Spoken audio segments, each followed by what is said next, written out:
Close your eyes for just 1 second. Imagine your phone is ringing right now, and it's the doctor's office calling you back. Or maybe it's the other way around. You have to call them, and a fast voice on the other end says, "Thank you for calling. How can I help you today?" Could you answer right away, in English, without freezing, without translating in your head first? If your answer is, "I'm not sure," don't worry. That's exactly why we're here today. Hi, everyone. Welcome back to EFL USA. My name is Emma, and I'm your host for Practical English for Life in America. Every single day, we bring you one real situation, one real skill, so you can live your life in the United States with confidence, not fear. Today's topic is one of the hardest parts of English for beginners. English for phone calls and appointments. No face, no hands, no body language, just your ears and your voice. It sounds scary, I know, but by the end of this video, you will know exactly what to say when you make a call, when you receive a call, when you need to reschedule, when you get a busy signal, and when someone speaks too fast for you to understand. You will have real words, real sentences, and real confidence. So grab a notebook, sit back, and let's get started. And if this is your first time with us, please subscribe and hit the bell because we upload a new lesson every single day to help you build your life here, one conversation at a time. Let me introduce you to someone. Her name is Lynn. Lynn moved to the United States 8 months ago. She's smart. She's hardworking. She's already got a part-time job at a bakery, and her English is getting better every week. But there's one thing that still makes her hands shake a little: the telephone. Lynch can read English just fine. She can even have a slow conversation face-to-face because she can see the other person's mouth, their expression, and if she doesn't understand, she can ask them to repeat while looking them in the eye. But the phone is different. On the phone, there's no face. There's just a voice. Often a fast voice, sometimes with background noise, sometimes with a hold button and strange music, and Lynch has maybe 2 seconds to understand a full sentence and answer. Last Tuesday, Lynch woke up with a bad toothache. It hurt so much. She almost cried while eating breakfast. Her roommate said, "You need to call the dentist right now." Link looked at her phone. She looked at the number for the dental clinic on a flyer stuck to the fridge, and her heart started beating fast. Not because of the pain in her tooth. Well, yes, partly because of the pain, but mostly because she was scared of the phone call itself. What if they talk too fast? What if they ask me something I don't understand? What if I say the wrong thing and they hang up on me? Does this sound familiar to you? Maybe you've felt this exact fear before making a call in English.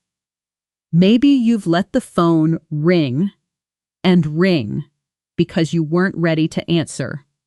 If that's you, I want you to know something important. This is one of the most common fears among English learners in America, and it is completely fixable. It's not about being smart or not smart. It's about having the right words ready, in the right order, so your brain doesn't have to build the sentence from zero while your heart is racing. That's exactly what we're going to build together today. I scan.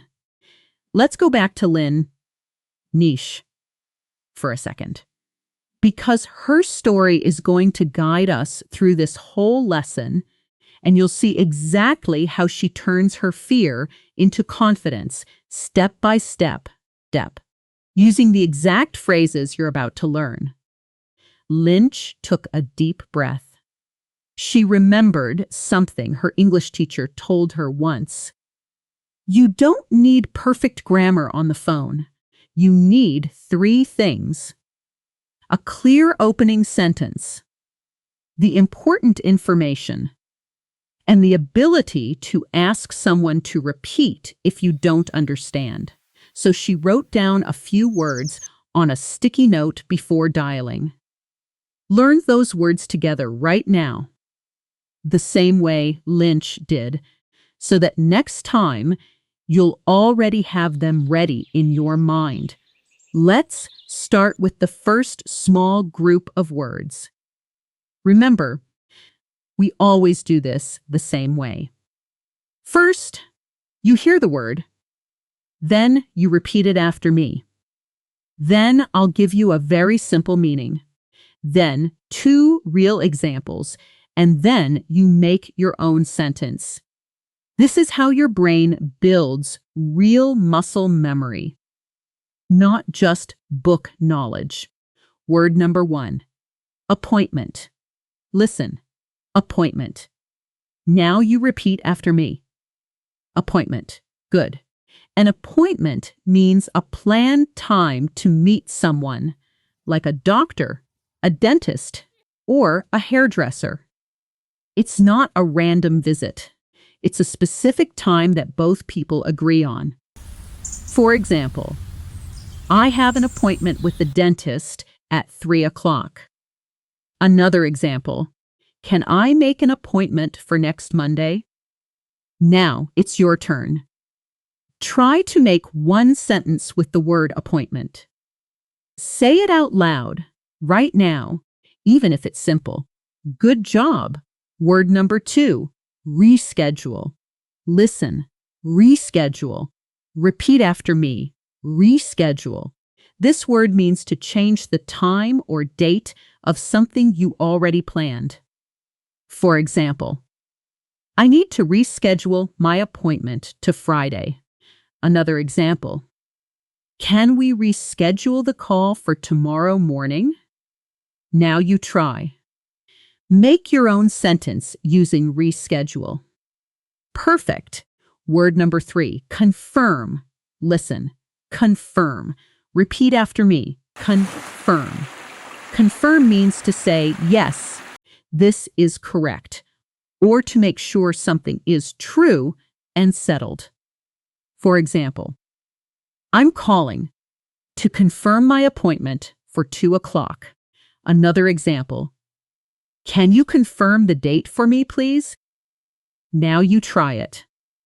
Say a sentence using the word confirm.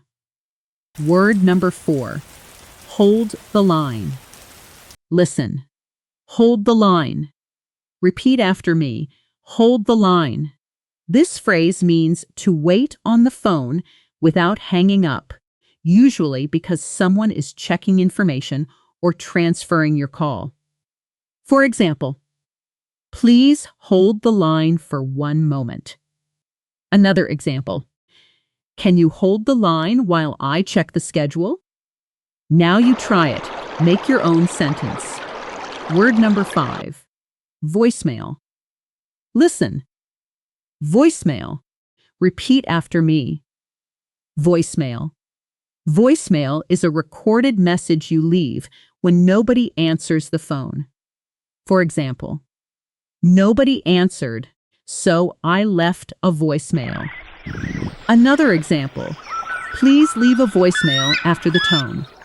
Now you try. Make your own sentence with the word voicemail. Great work. Now, here's the important part. We're not going to leave these 5 words floating alone in your memory. We're going to put them all together into one real conversation, just like the one Lynch had.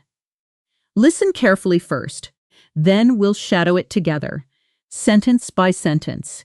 Here is Lynch's phone call to the dental clinic. The receptionist answers, "Good morning. Bright Smile Dental. How can I help you?" Lynn says, "Good morning. My tooth hurts a lot. I need to make an appointment, please." The receptionist says, "Okay, I can help with that. Can you hold the line for one moment while I check the schedule?" Lynn says, "Yes, I can hold the line." A few seconds later, the receptionist comes back. "Thank you for waiting. We have an opening today at 4 p.m. Does that work for you?"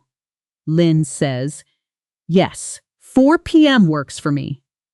The receptionist says, "Great. Let me confirm. That's today, 4 p.m.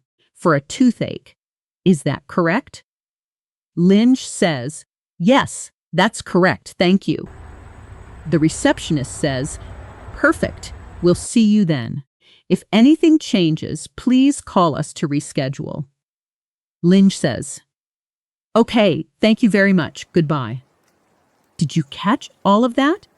Let's shadow it together now, piece by piece, slowly.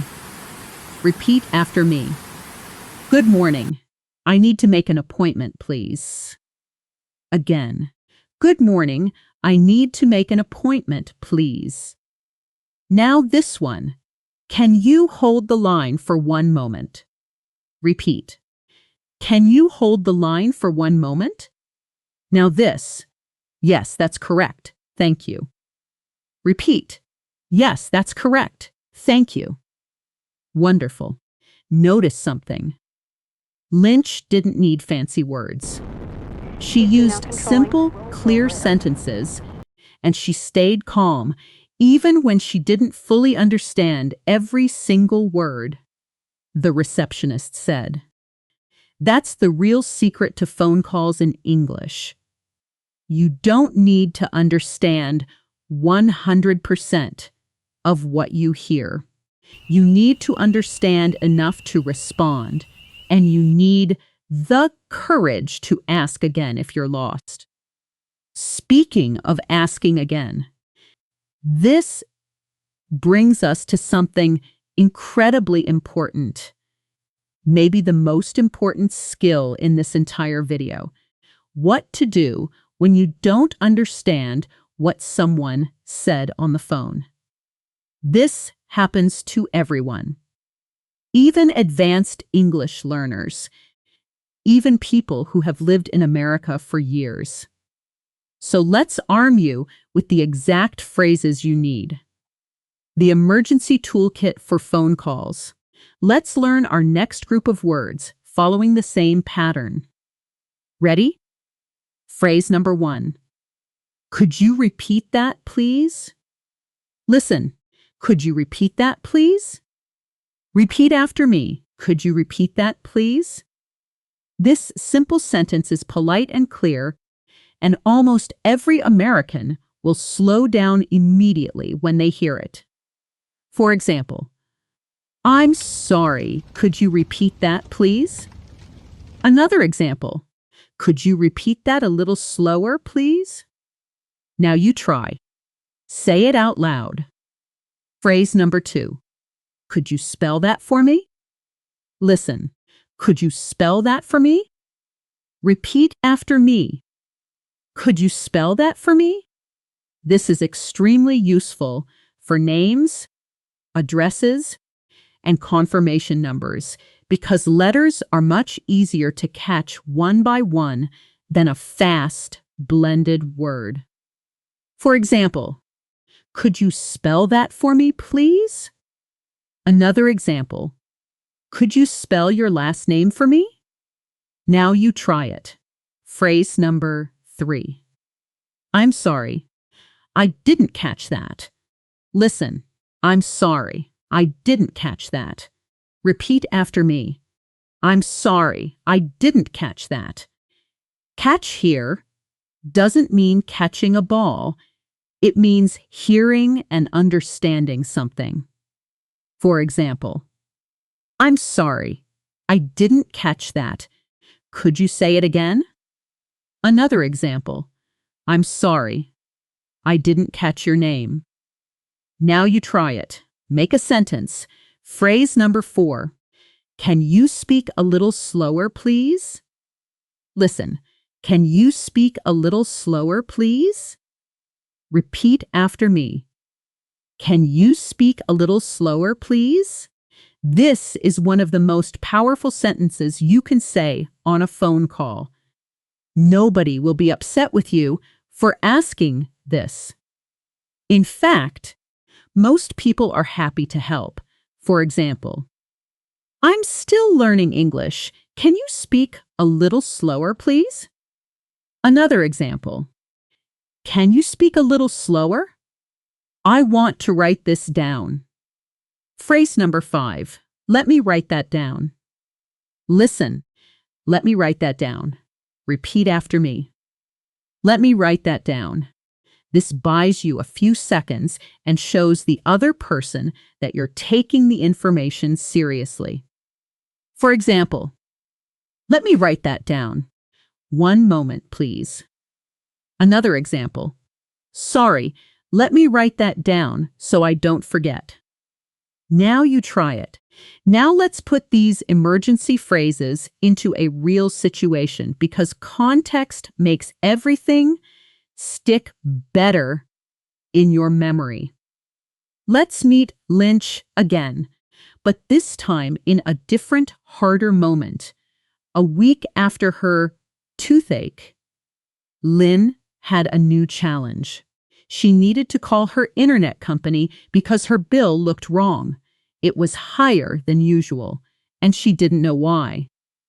She dialed the number, and a recorded voice answered first.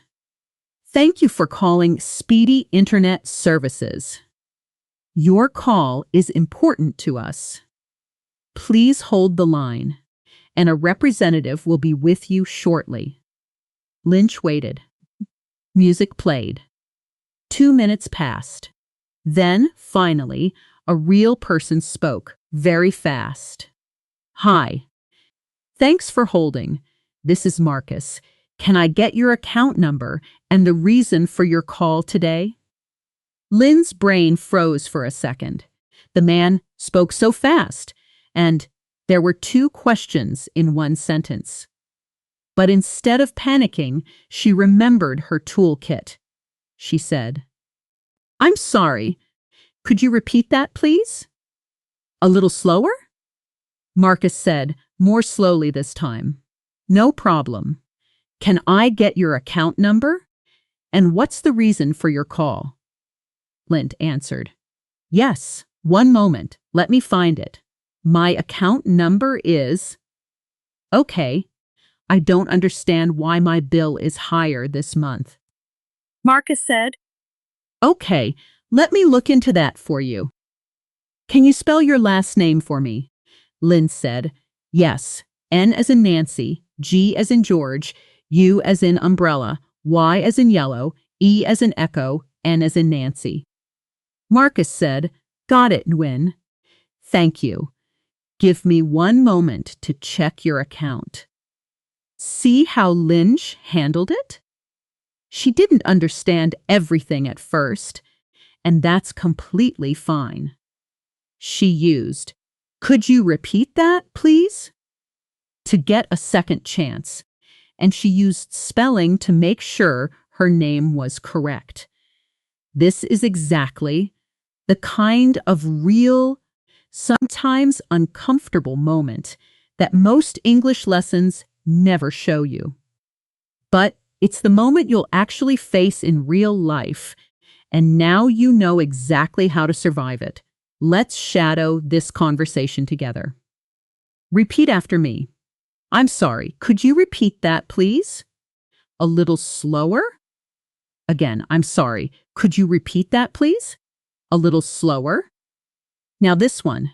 N as in Nancy, G as in George. Repeat. N as in Nancy, G as in George. One more time, the full spelling idea. Could you spell that for me? Repeat. Could you spell that for me? Now, let's pause here for a moment and talk about something important. Your feelings. Have you ever felt embarrassed asking someone to repeat something? Many learners feel this way. Like asking again means they're not good enough at English. But I want you to flip that idea completely. Asking someone to repeat or asking someone to spell a word is not a weakness. It's a smart communication skill that even native English speakers use every single day. Americans ask each other to repeat things on the phone all the time. Because phone lines can be unclear, background noise happens and people mumble. You are not behind. You are being a responsible communicator. Every time you use one of these phrases, instead of just saying, yes, yes, when you don't understand, which, by the way, is one of the most dangerous habits in English, agreeing to something you don't understand. You are protecting yourself from mistakes, wrong appointments, wrong charges, and wrong information.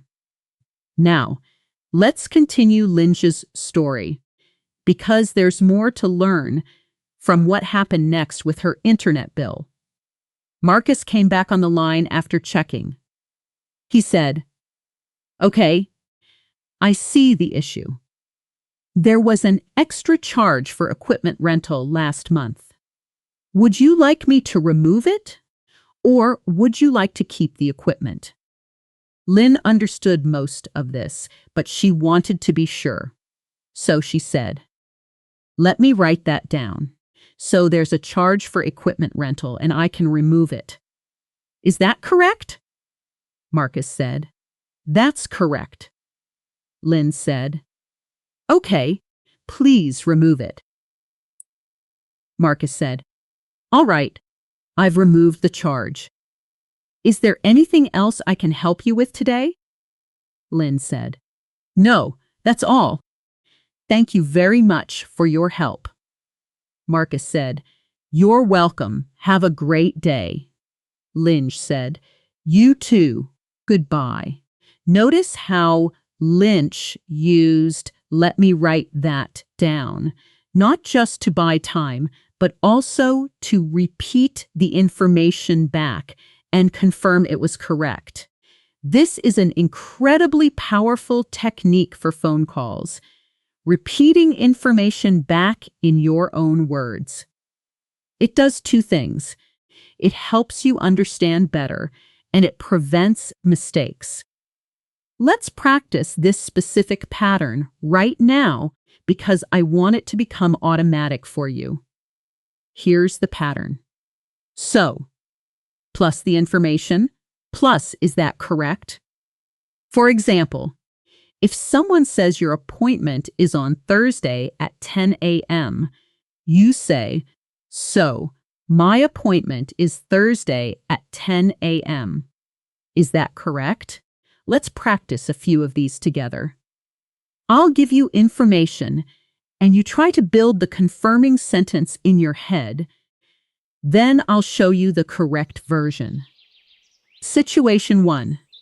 Someone says your appointment is on Monday at 9:30. Try to say it back. Here's the sentence.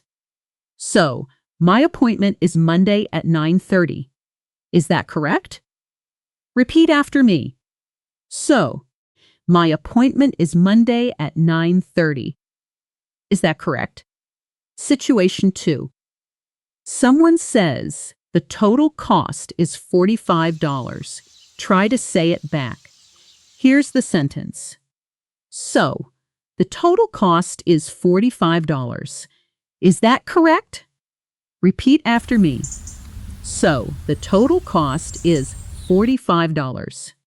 Is that correct?" Situation 3. Someone says they'll call you back tomorrow morning. Try to say it back. Here's the sentence. So, you'll call me back tomorrow morning, is that correct? Repeat after me.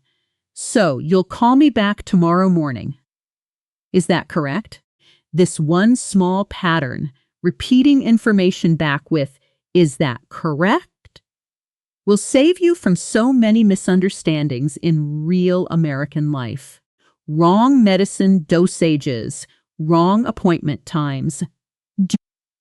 Please, practice this pattern until it feels natural in your mouth. Now let's move to a new part of today's lesson. Numbers and dates on the phone. Because this is where a lot of learners get nervous. Numbers are tricky on the phone because you can't see them written down. You only hear them often quickly, mixed into a full sentence. Let's learn a small set of useful expressions for numbers and time on the phone. And course 1, what time works for you? Listen, what time works for you? Repeat after me. What time works for you? This is a common question you'll hear when scheduling something. For example, what time works for you, morning or afternoon? Another example. What time works for you this week? Now you try it. Esther's 2. Does that time work for you? Listen. Does that time work for you? Repeat after me. Does that time work for you? This is what someone asks after suggesting a specific time. For example, we have an opening at 2 p.m. Does that time work for you? Another example, I can do Wednesday at 11. Does that time work for you? Now you try it. On Frias 3, I'm available on. Listen. I'm available on. Repeat after me. I'm available on. This phrase lets you offer your own availability. For example, I'm available on Tuesday and Thursday. Another example, I'm available on any morning next week. Now you try it. Add your own day. Expression 4, that doesn't work for me. Listen, that doesn't work for me. Repeat after me. That doesn't work for me. This is how you politely say no to a suggested time. For example, I'm sorry, that doesn't work for me. I have to work that day. Another example, that doesn't work for me.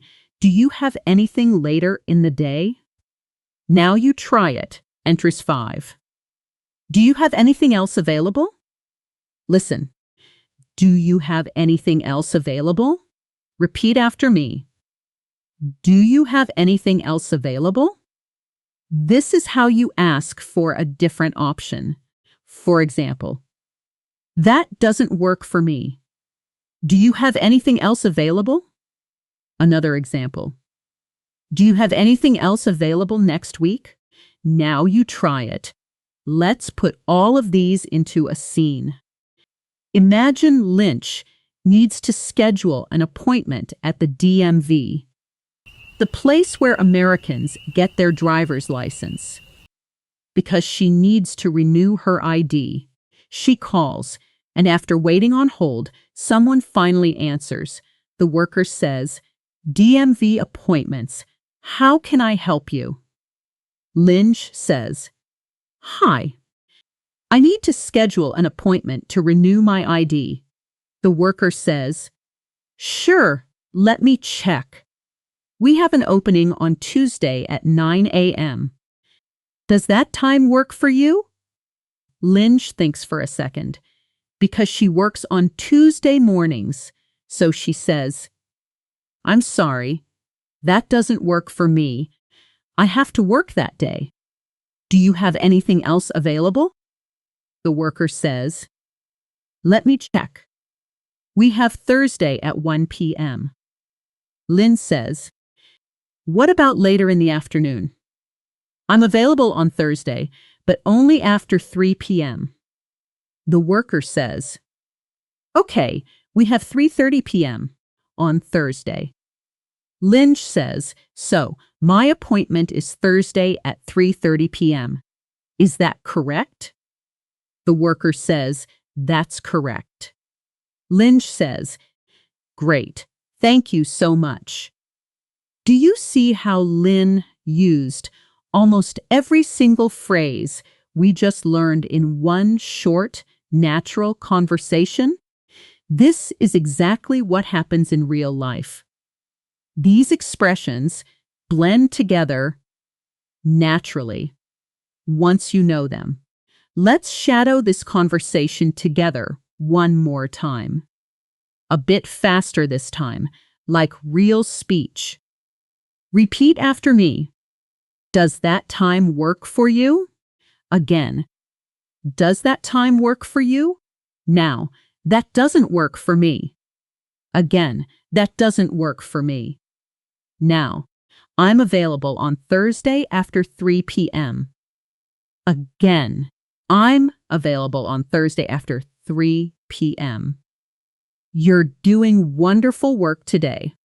I know this is a lot of practice, but remember, this repetition is exactly what trains your mouth and your ears to react automatically, without translating in your head first.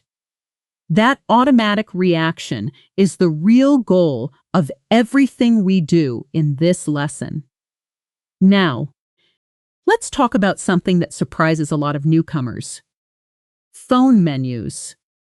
You know, those automated systems that say things like, press 1 for English, press 2 for billing, press 3 to speak with a representative. These systems can feel like a maze, especially for a beginner. With this too, here are some common phrases you'll hear on automated phone systems and what they mean. Press 1 for English. This means push the number 1 button on your phone to continue the call in English. Please listen carefully, as our menu options have changed. This just means pay attention. The choices might be different from what you remember. For billing, press 1. For technical support, press 2. To speak with a representative, press 0. This is giving you different paths depending on your reason for calling. If none of the specific options match your need, pressing 0 often connects you directly to a real person. This is a very useful trick to remember. Your call may be recorded for quality assurance purposes. This simply means the company might record the call to check the service quality. It's completely normal, and you don't need to worry about it. All of our representatives are currently busy. Your call is important to us. Please continue to hold. This means you need to wait. A real person will answer soon. Let's practice reacting to a phone menu right now, together. I'll play the role of the automated system, and I want you to imagine what you would press or say. Ready? Thank you for calling City Medical Clinic. For appointments, press 1. For prescription refills, press 2. For billing questions, press 3. To speak with a representative, press 0. If you needed to make an appointment, what would you press? That's right, you would press 1. If your English still isn't strong enough to understand fast menu options, remember this golden trick. Press 0. In most systems, 0 connects you to a real human being who can help you directly, and a real person is always easier to understand than a recording because you can ask them to slow down or repeat, which you cannot do with a machine.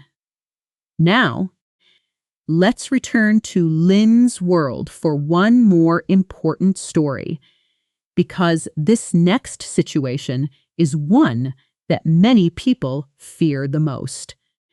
Calling in an emergency, or something that feels urgent and stressful, and needing to communicate clearly and quickly.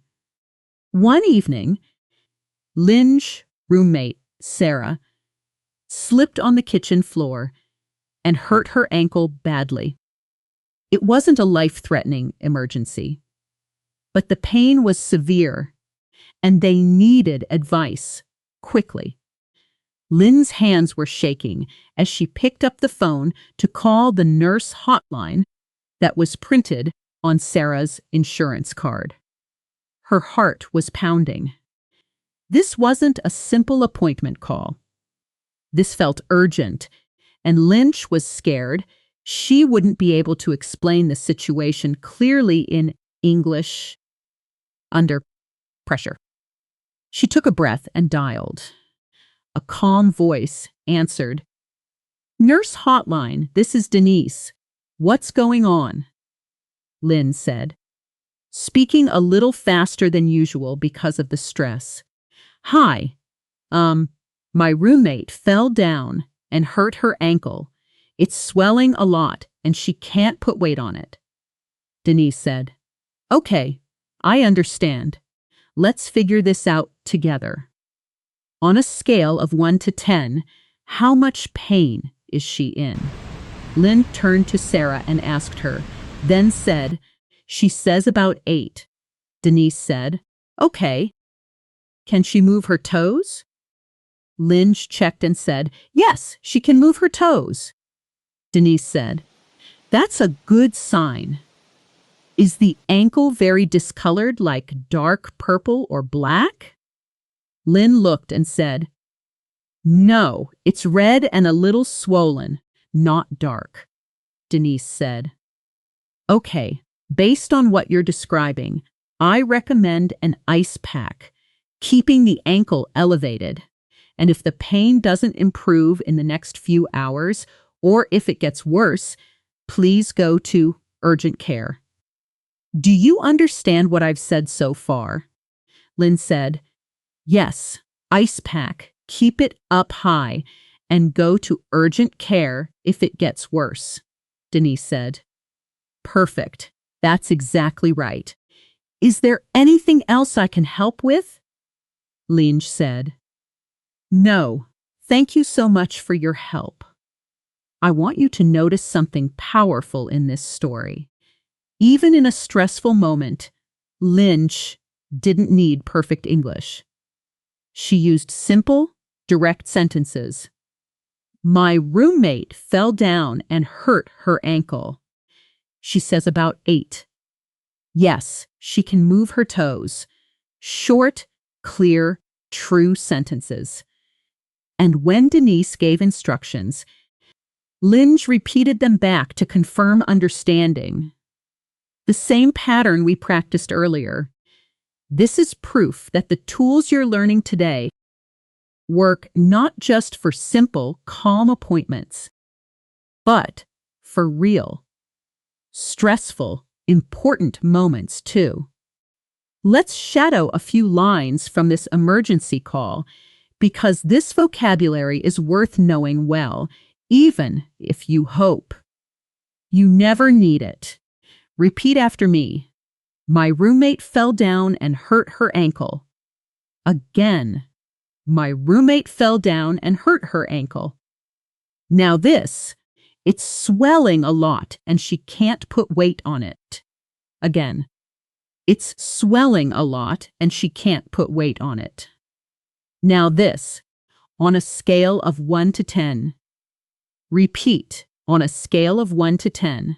One more. I recommend you go to urgent care if it gets worse. Repeat. I recommend you go to urgent care if it gets worse. Take a deep breath with me for a second. I know we've covered a lot today. Regular appointments, confusing bills, DMV scheduling, automated menus, and even an urgent situation.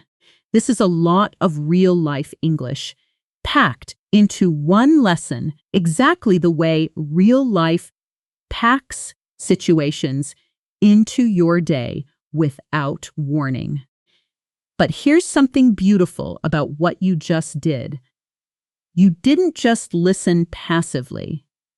You repeated, you built your own sentences.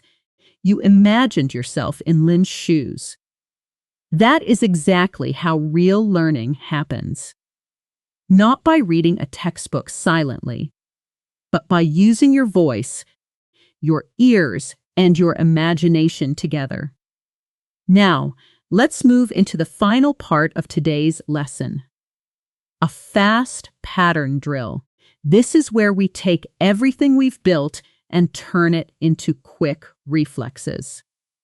I'm going to give you sentence patterns, and I want you to practice filling in the blanks quickly, almost like a game, because this is exactly how muscle memory forms in your brain. Pattern 1. I'm calling to. Let's fill this in with different real reasons. I'm calling to make an appointment. I'm calling to reschedule my appointment. I'm calling to confirm my appointment. I'm calling to ask about my bill. I'm calling to cancel my appointment. Repeat each one after me quickly. I'm calling to make an appointment. I'm calling to reschedule my appointment. I'm calling to confirm my appointment. Pattern 2. Can I speak to? Let's fill this in. Can I speak to the doctor, please? Can I speak to a representative, please?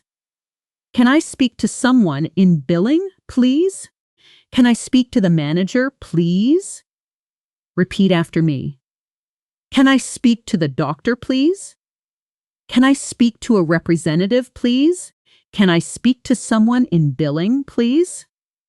Pattern 3. I need to.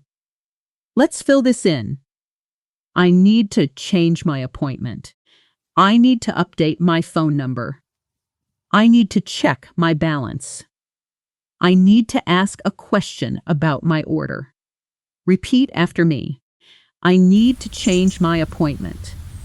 I need to update my phone number. I need to check my balance. Pattern 4. Could you tell me? Let's fill this in. Could you tell me the total cost? Could you tell me what time you close? Could you tell me if this is covered by insurance? Could you tell me the address? Repeat after me. Could you tell me the total cost? Could you tell me what time you close? Could you tell me the address? Pattern 5. Thank you. That's all I needed. Let's use this to close a call politely. Repeat after me. Thank you. That's all I needed. Again, with feeling, like you really mean it. Thank you. That's all I needed. Have a great day. Wonderful. You now have 5 flexible patterns that can build dozens, maybe hundreds, of real sentences you'll actually use on the phone in America. This is the power of pattern-based learning. You're not memorizing single sentences. You're not memorizing sentences. You're learning a structure you can fill with your own life, your own needs, your own words. Let's go back to Lynn one final time to see how far she's come. A few weeks after her toothache, her billing confusion, her DMV appointment, and Sarah's ankle injury, Lynch had to make one more phone call, this time to reschedule her dentist appointment, because of a work of conflict. She picked up the phone. Her heart didn't race this time. She dialed calmly. When the receptionist answered, "Bright Smile Dental, how can I help you?" Lynn said, clearly and confidently. "Hi, I'm calling to reschedule my appointment. I have one on Friday at 4 p.m., but I need to move it because of work." The receptionist said, "No problem. Let me check what we have available. Does Monday at 10 a.m. work for you?" Lean said, "Yes, that works for me. So my new appointment is Monday at 10 a.m. Is that correct?" The receptionist said, "That's correct." Lynn said, "Perfect. Thank you so much. No fear, no shaking hands. Just clear, simple, correct English, spoken with confidence." That transformation from a scared, silent phone owner who let calls go to voicemail to someone who calmly rescheduled an appointment in one smooth conversation. That transformation is exactly what's waiting for you too, if you keep practicing these patterns every single day. I want to give you one more small but powerful tip. Before we finish today's lesson, always keep a small notebook or a notes app near your phone. Before you make an important call, write down 2 or 3 key words or numbers you might need. Your account number, the date you want, or the reason for your call. This preparation takes less than 1 minute, but it removes so much stress because your brain doesn't have to search for information and English words at the same time. Lynch did this before her toothache call, remember? A simple sticky note. That small habit made a big difference for her confidence. Let's do one more full round of shadowing before we finish, bringing together the most important sentences from today's lesson. One more time. A little faster, like a real native speaker would say them. Repeat after me. I'm calling to make an appointment. Could you repeat that, please? Could you spell that for me? So, my appointment is Thursday at 3:30. Is that correct? That doesn't work for me. Do you have anything else available? Thank you. That's all I needed. Wonderful work. Say all 6 of those one more time on your own, out loud, right now, without me. Go ahead. Pause the video if you need to, and say them clearly. This is your practice, and every single time you do this, your brain gets a little stronger, a little faster, a little more confident. Let's review everything we learned in today's lesson about English. For phone calls and appointments, we learned the word appointment, a planned meeting time. We learned reschedule, to change the time of something. We learned confirm, to say yes. This is correct. We learned hold the line, to wait on the phone. We learned voicemail, a recorded message. We learned how to ask someone to repeat something when you don't understand. Could you repeat that, please? We learned how to ask someone to spell something. Could you spell that for me? We learned how to ask someone to slow down. Can you speak a little slower, please? We learned how to confirm information using the pattern so. Is that correct? We learned how to talk about availability with phrases like, I'm available on, does that time work for you? And that doesn't work for me. We learned how to handle automated phone menus and the golden trick of pressing 0 to reach a real person. And we even practiced handling a stressful, urgent phone call using short, clear, honest sentences. All of this, every word, every pattern, every story about Linge. This is not just English class material. This is real life. This is the kind of English that helps you take care of your health, your home, your bills, and your family here in America. The next time your phone rings, or the next time you need to make a call you've been avoiding, I want you to remember Lynch. Remember that she was scared, too. Remember that she didn't have perfect grammar, but she had the right tools, the right sentences, and the courage to use them, even when her hands were shaking. And I want you to remember that you have those same tools now, right here, in your mind, ready to use. Next time on EFL USA, we're going to dive into another essential sub-niche: English for housing and essential services. The language you need to talk to your landlord, understand your lease, and call for help when something breaks in your home. That's another situation that can feel intimidating. But just like today, we'll break it down into simple, usable pieces together. Before you go, please take one action today. Pick one phone call you've been avoiding. Maybe it's a doctor's office. Maybe it's a customer service line. Maybe it's just calling to confirm something simple. And try it today using the sentences you learned in this lesson. Write down your key information first. Take a breath, and remember, you don't need to be perfect.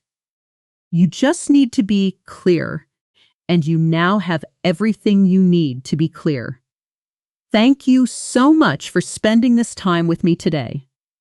If this lesson helped you, please give it a thumbs up, subscribe to EFL USA, and hit the bell icon so you never miss a new lesson. We upload every single day, one real situation at a time, to help you build a confident, capable life here in the United States. This is Emma signing off. Keep practicing, keep speaking, and remember, every phone call you make gets you one step closer to feeling truly at home in English. See you in the next lesson. Let's keep building your confidence with English for phone calls and appointments. Before we continue, take one more breath, get comfortable, and let's dive right back into practice, because today's lesson still has a lot of powerful material waiting for you. Let's introduce a new voice into today's lesson. Because Lynch isn't the only person learning these skills. Let me tell you about a man named Carlos. Carlos has been in the United States for about 1.5 years. He's a construction worker, strong, hardworking, confident with his hands and his tools. But, just like Lynn, the telephone makes him nervous. Carlos told his English teacher once, "I can talk to my coworkers all day at the job site, face to face, no problem.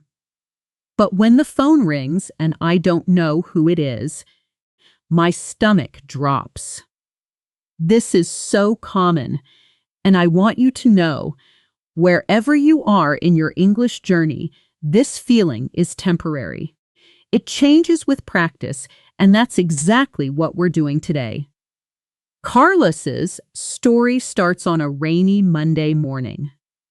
His car wouldn't start. he needed to call his boss to explain. He'd be late, and he also needed to call a mechanic to find out what was wrong and how much it would cost to fix. 2 important phone calls, back to back, both a little stressful, both requiring clear, quick English. Let's follow Carlos through both calls, and let's learn some brand new vocabulary along the way. Vocabulary specifically about explaining problems and asking about cost, which is one of the most common reasons people make phone calls in daily American life. Let's learn our next set of words.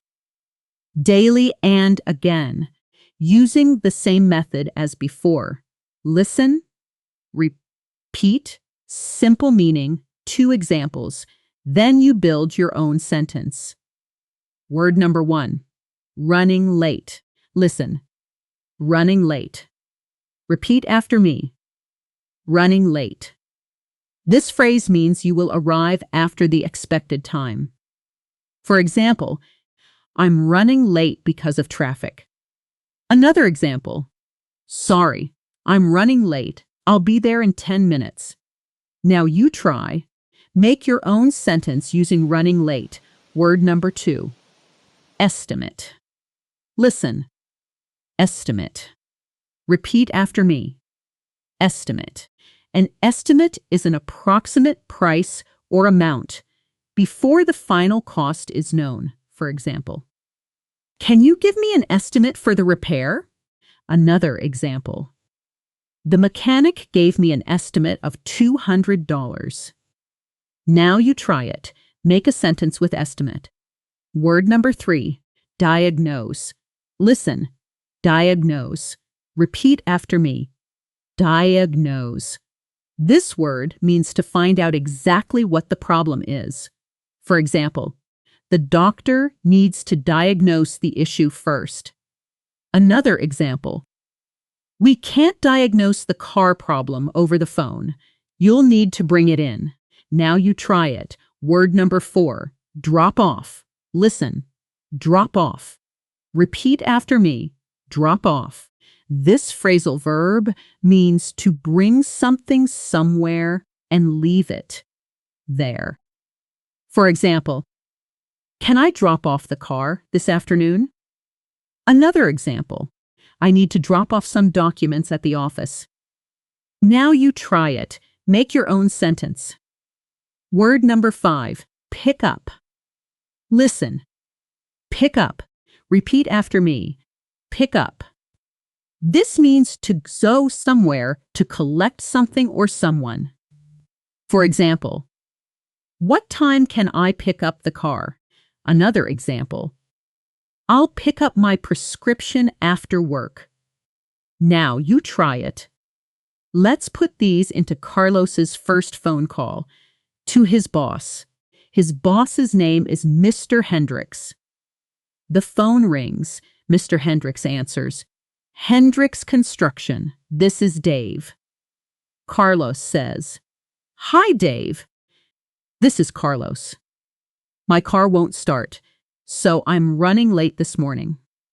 Dave says, okay, thanks for letting me know. About how long do you think? Carlos says, maybe 1 hour. I need to call a mechanic first. Dave says, no problem. Just keep me updated. Carlos says, I will, thank you. Sorry about this. Dave says, don't worry about it. Drive safe when you're able to. Carlos says, thank you. See you soon. Notice something here. Carlos didn't apologize excessively or panic. He gave clear, short information. What happened? And approximately how long it would take. This is such an important skill. When you call to explain a problem, you don't need a long story. You need 3 things: what happened, how it affects the plan, and what you're doing about it. Let's shadow this short call together. Repeat after me. My car won't start, so I'm running late this morning. Again, my car won't start, so I'm running late this morning. Now this, maybe 1 hour. I need to call a mechanic first. Again, maybe 1 hour. I need to call a mechanic first. One more. I'll keep you updated. Repeat. I'll keep you updated. Now let's follow Carlos into his second call to the mechanic shop. This one is a little more complicated because he needs to explain a mechanical problem in English, and cars have a lot of specific vocabulary that can feel overwhelming. But don't worry.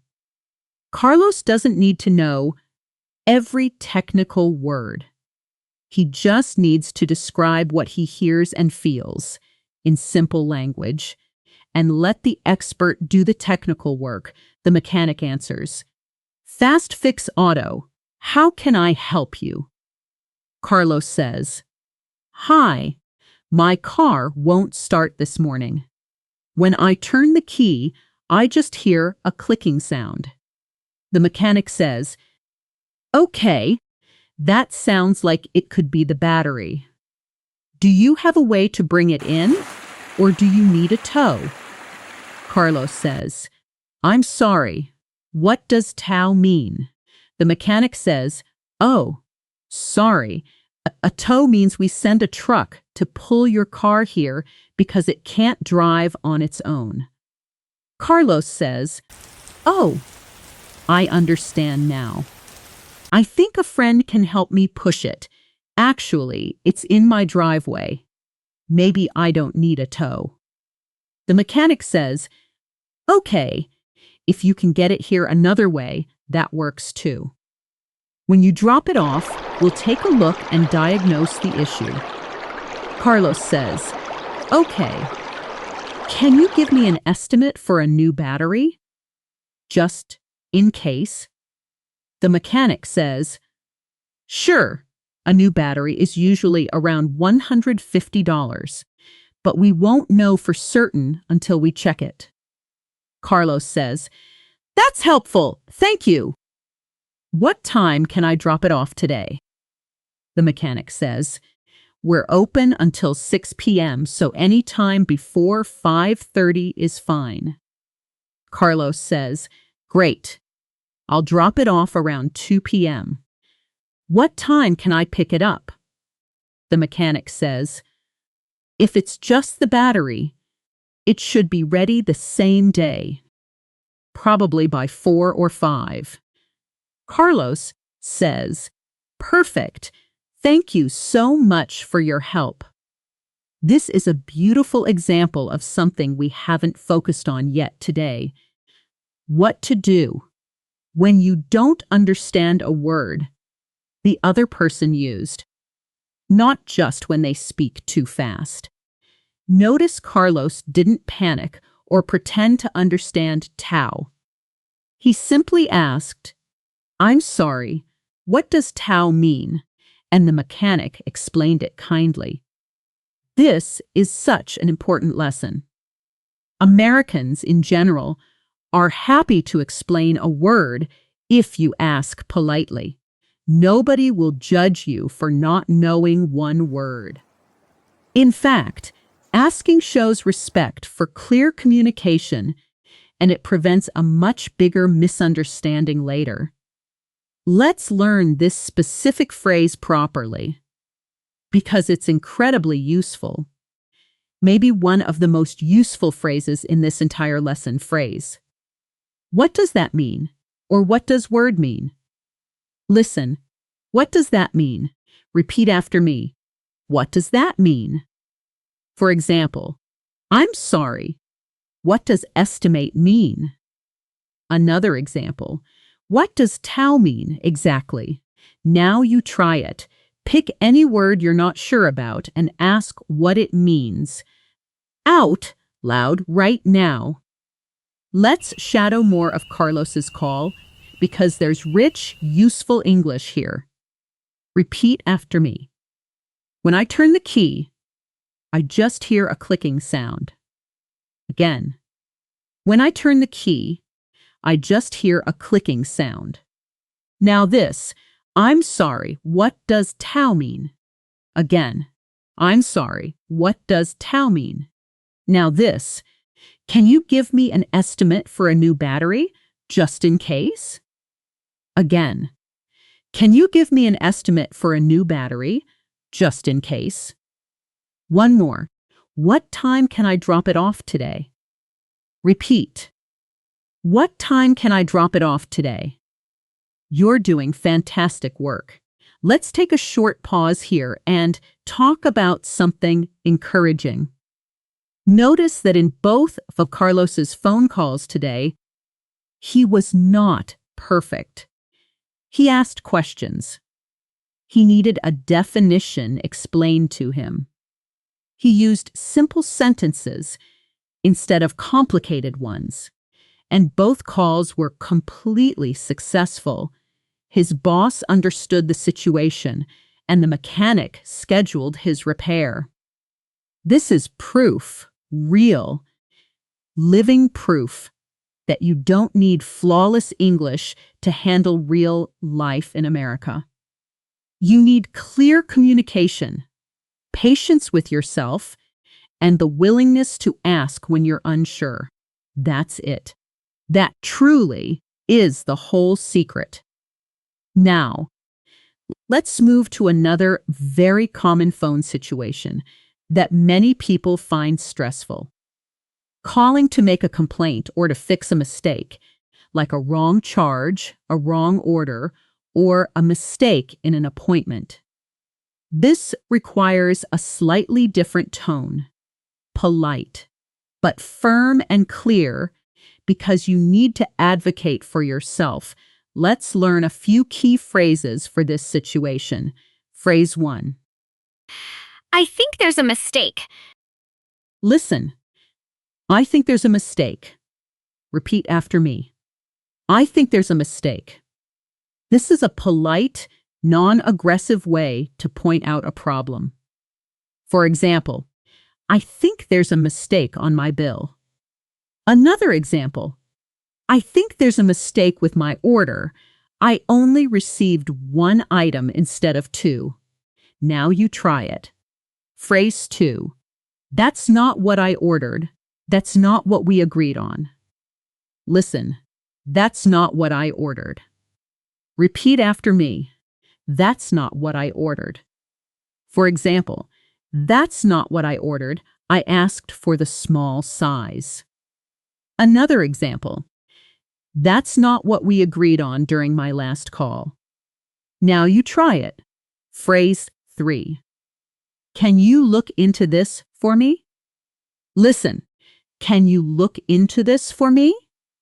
Repeat after me. Can you look into this for me? This means asking someone to investigate or check a problem. For example, can you look into this for me?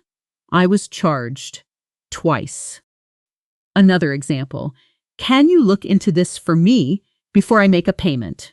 Now you try it. Phrase 4. I'd like to speak with a supervisor. Listen, I'd like to speak with a supervisor.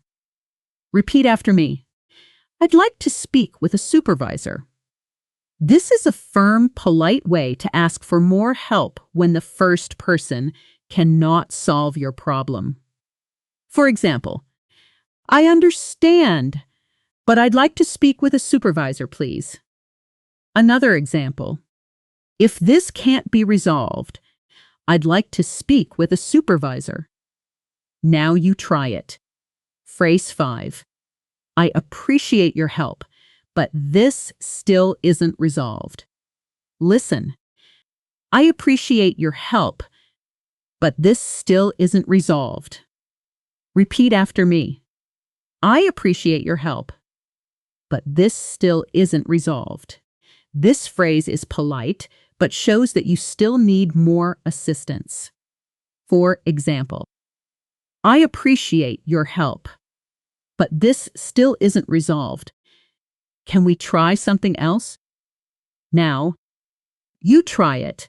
Let's watch Lynch handle this kind of situation, because a few weeks after her internet bill problem, something similar happened again.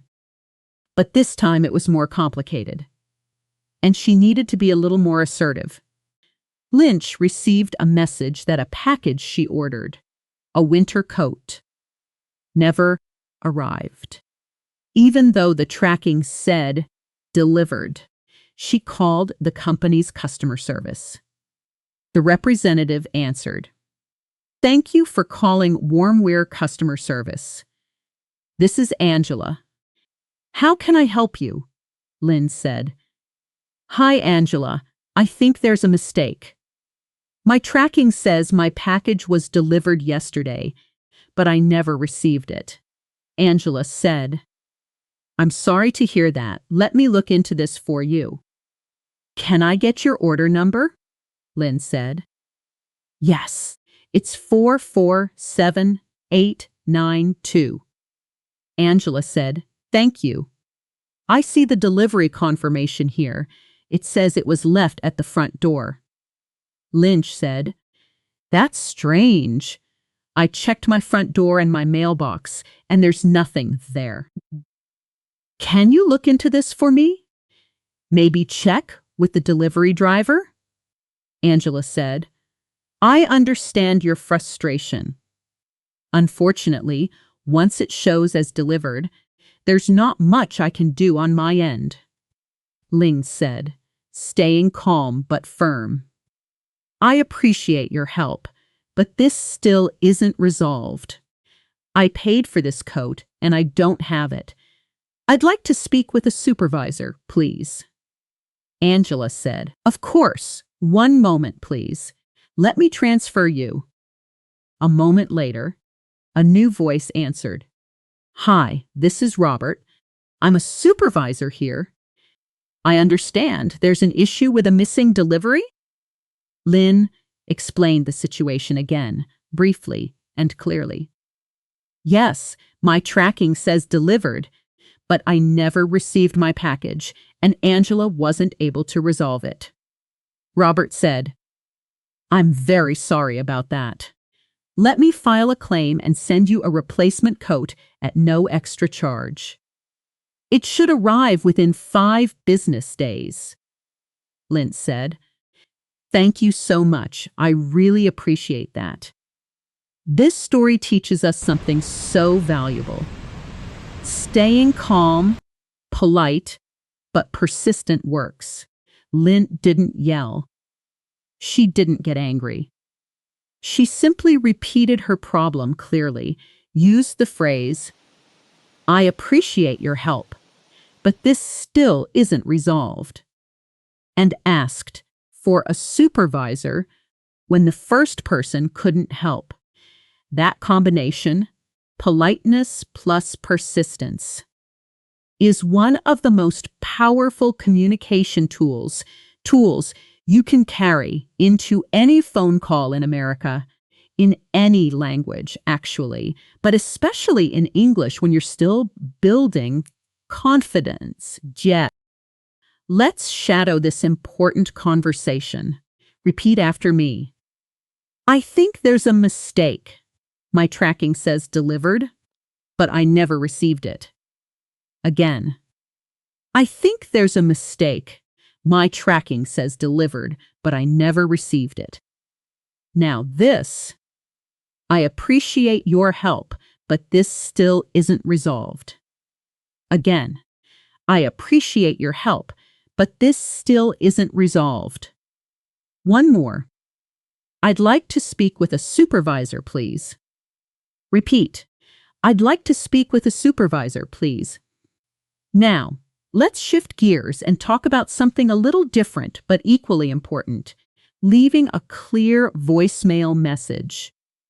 We mentioned the word voicemail earlier, but let's actually practice building one, because so many learners freeze up when they hear the beep and they either hang up immediately or say something confusing and disorganized. Here is the secret formula for a clear, professional voicemail message in 4 simple parts. Your name, your reason for calling, your phone number, and a closing. Let's build one together, step by step. Part 1. Your name. Hi, this is Carlos calling. Simple, clear, right at the beginning. Part 2. I'm calling about my appointment for tomorrow. I need to reschedule it. Clear and to the point. Part 3. Your phone number. You can reach me at 555-201-3847. Speak numbers slowly and clearly, one at a time. This is very important. Don't rush through phone numbers. Part 4. A closing. Thank you. I look forward to hearing from you. Simple and polite. Put it all together, and Carlos's full voicemail sounds like this.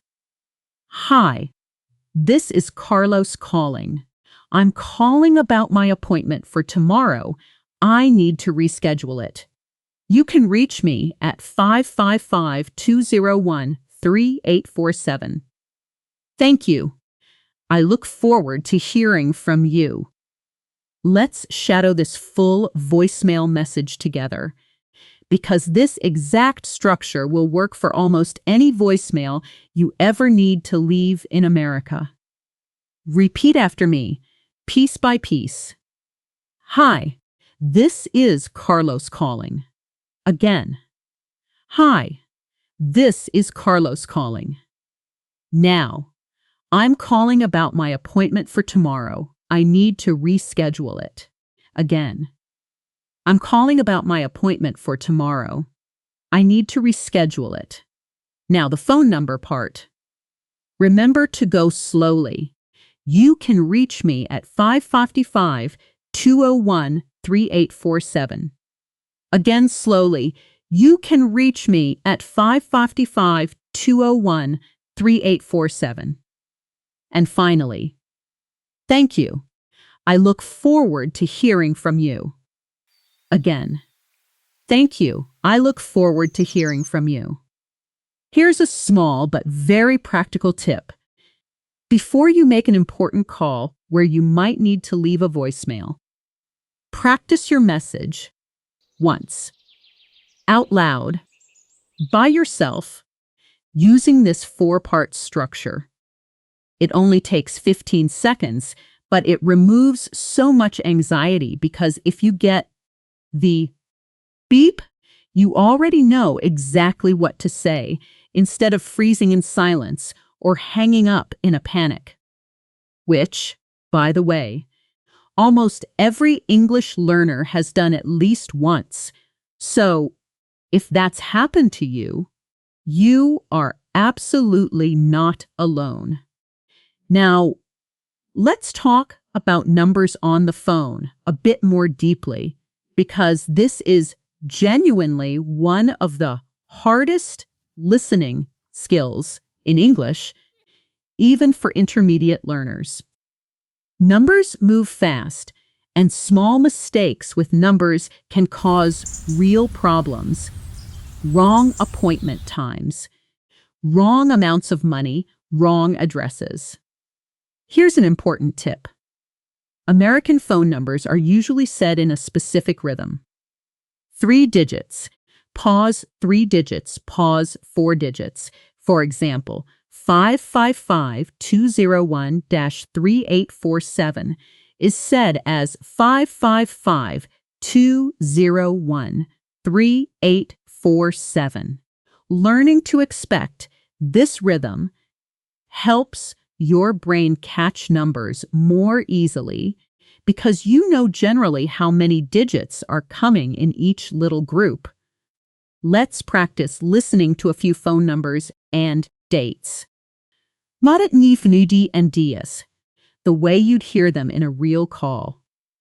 I'll say a number, and I want you to try repeating it back immediately. just like you would if someone gave you information on the phone. Number 1. My number is 412-776-9033. Repeat that back to yourself right now, out loud. Good. Number 2. Your appointment is on the 23rd of March at 10:15 a.m. Repeat that back to yourself right now. Good. Number 3. The total comes to $67.50. Repeat that back to yourself right now. Notice something about American dates. They're often said as the 23rd of March or March 23rd. Both are common, so train your ear to catch either pattern. Also notice how time is said 10:15 instead of 10 hour 15 minutes. Americans usually drop extra words when saying time casually. Let's do one more round of numbers, a little faster this time, like a real receptionist might say them. Okay, your confirmation number is AB447. Your appointment is Friday, the 5th at 2:30 p.m., and the copay will be $25. That was a lot of information quickly, wasn't it? This is exactly the kind of moment where our earlier phrase becomes so valuable. Let me write that down. Or could you repeat that, please? Don't ever feel bad about needing to ask again when numbers are involved. Even native English speakers ask people to repeat numbers all the time because numbers truly are one of the hardest things to catch by ear alone in any language. Let's move now into another fast pattern drill because I want to give your mouth and brain even more automatic reflexes before we finish today's lesson. Part 1. Could you repeat the? Let's fill this in with different words. Could you repeat the phone number? Could you repeat the date? Could you repeat the address? Could you repeat the total amount? Repeat each one after me. Could you repeat the phone number? Could you repeat the date? Could you repeat the address? Pattern 2. I was charged for. Let's fill this in. I was charged for something I didn't order. I was charged twice for the same service. I was charged the wrong amount. Repeat after me. I was charged for something I didn't order. I was charged twice for the same service. Pattern 3. Is there a way to? Let's fill this in. Is there a way to get an earlier appointment? Is there a way to pay online instead? Is there a way to speak to someone in my language? Repeat after me. Is there a way to get an earlier appointment? Is there a way to pay online instead? Is there a way to speak to someone in my language? That last one is actually incredibly useful and worth remembering separately because many companies and offices in America do have interpreter services or Vietnamese speaking staff. And it's completely acceptable, completely normal to ask this question directly. There's no shame in it at all. Using this sentence can save you enormous stress in an important or complicated call. Let's practice it one more time, slowly and clearly. Is there a way to speak to someone in my language? Repeat after me. Is there a way to speak to someone in my language? Pattern 4. Before I go, can I just confirm? Let's fill this in. Before I go, can I just confirm the date? Before I go, can I just confirm the total? Before I go, can I just confirm what I need to bring? Repeat after me. Before I go, can I just confirm the date? Before I go, can I just confirm the total? Excellent work. You've now built an incredible toolkit today. Vocabulary, patterns, real conversations, and the emotional courage to handle both simple and stressful phone calls. Together, back to Carlos. To see his mechanic story reach its conclusion and to practice one final, very common type of call. Menada, picking something up and closing out a transaction politely. Later that afternoon, Carlos called the mechanic shop back to check on his car. The mechanic answered, "Fast Fix Auto, how can I help you?" Carlos said, "Hi, this is Carlos. I dropped off my car earlier today for a battery issue. I'm calling to check if it's ready." The mechanic said, "Let me check for you." Yes, it's actually ready now. It was the battery, like we thought, and the total came to $162 with tax. Carlos said, "Great. So, the total is $162. Is that correct?" The mechanic said, "That's correct." Carlos said, "Perfect. I'll come pick it up now. Is that okay?" The mechanic said, "Yes, that's fine. We're open until 6. Carlos said, "Great. Thank you so much. See you soon." Let's finish strong today.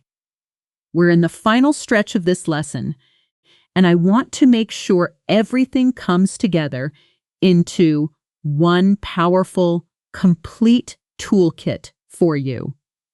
The mechanic said one more thing before ending the call with Carlos. "Great. When you get here, just come to the front desk and ask for your keys. We'll have the paperwork ready." Carlos said, "Sounds good. Thank you again." And that was it. A smooth, successful, completely stress-free ending to what started as a scary, rainy Monday morning with a car that wouldn't start.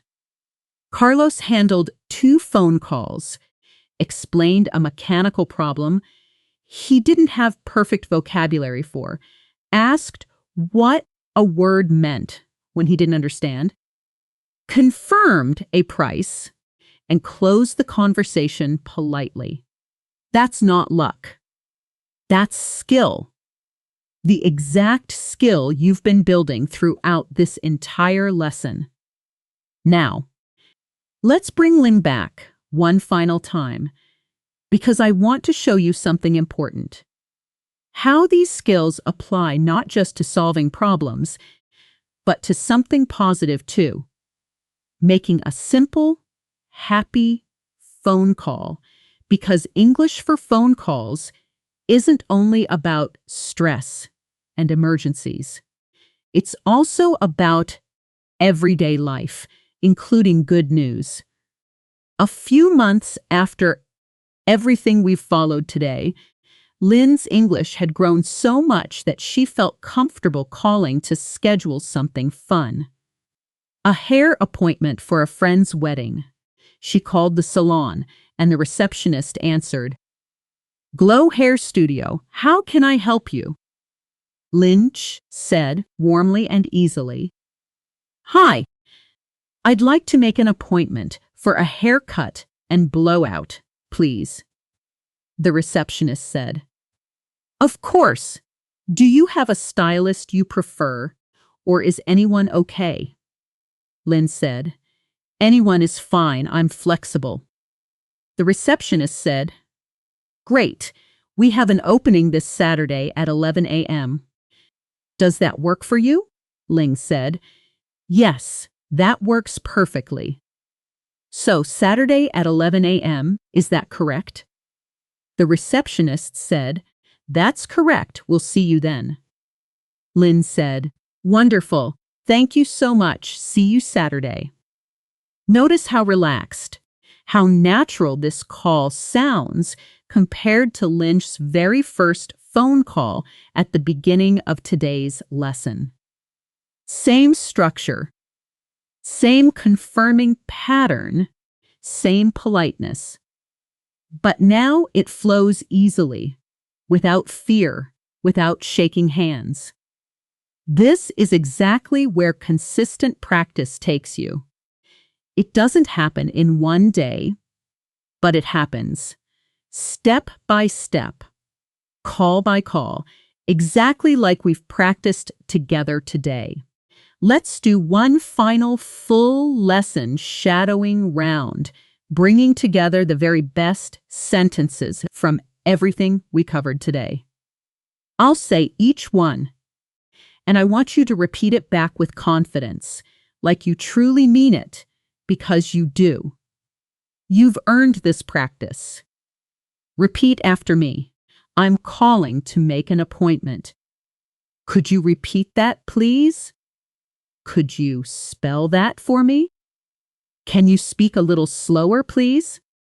So, my appointment is Friday at 3 p.m. Is that correct? That doesn't work for me. Do you have anything else available? I'm sorry. What does that mean? I think there's a mistake. Can you look into this for me? I'd like to speak with a supervisor, please. Is there a way to speak to someone in my language? Hi, this is Carlos calling. You can reach me at 555-201-3847. Thank you. That's all I needed. Have a great day. Beautiful. Say that entire list one more time, completely on your own, without me, right now, out loud. This final repetition is where the real magic happens. This is the moment your brain fully absorbs what we've built today. Let's do a full review of everything you've mastered in today's lesson. You learned appointment, reschedule, confirm, hold the line, and voicemail. You learned how to ask someone to repeat, spell, or slow down. You learned the powerful confirming pattern. So, is that correct? You learned how to talk about availability and politely say, a time doesn't work for you. You learned how to navigate automated phone menus and the golden trick of pressing 0. You learned how to describe a problem. Simply, even without technical vocabulary, using words like running late, estimate, diagnose, drop off, and pick up. You learned how to politely ask what a word means when you don't understand it. You learned how to handle a complaint calmly and firmly, using phrases like, I think there's a mistake. Can you look into this for me? And I'd like to speak with a supervisor. You learned the 4-part formula for a clear voicemail message. Your name, your reason, your number, and a closing. You practiced numbers, dates, and times the way Americans actually say them on the phone. And you learned that it's completely acceptable to ask if someone can help you in your own language. This is an enormous amount of real, usable English, and you built all of it today through Lynch's story, through Carlos's story, through real shadowing, real repetition, and real imagination. I want you to remember something as you finish this lesson. The next time your phone rings, or the next time you need to make a call you've been avoiding, you are not the same person who started this video. Anfidesio. You now carry Lynn's calm, confirming pattern in your mind. You carry Carlos's simple, honest way of describing a problem. You carry the courage to ask, "What does that mean?" instead of pretending to understand. These are not small things. These are the exact tools that turn fear into daily life, one phone call at a time. Next time on EFL USA, we'll continue building your survival English with our next sub-niche, English for Housing and Essential Services, where we'll learn how to talk to a landlord, understand a lease, and call for emergency repairs at home. It's another situation full of real stakes, and just like today, we'll walk through it together, step by step, story by story. Before you go, I want to leave you with one small challenge. Today or tomorrow, make one real phone call using something you learned in this lesson. It doesn't have to be complicated. Maybe just confirming an appointment or asking a question you've been putting off. Write down 2 or 3 key words beforehand, take a breath, and trust the tools you now have. Thank you so much for practicing with me today. If this lesson helped you feel even a little more confident, please give it a thumbs up.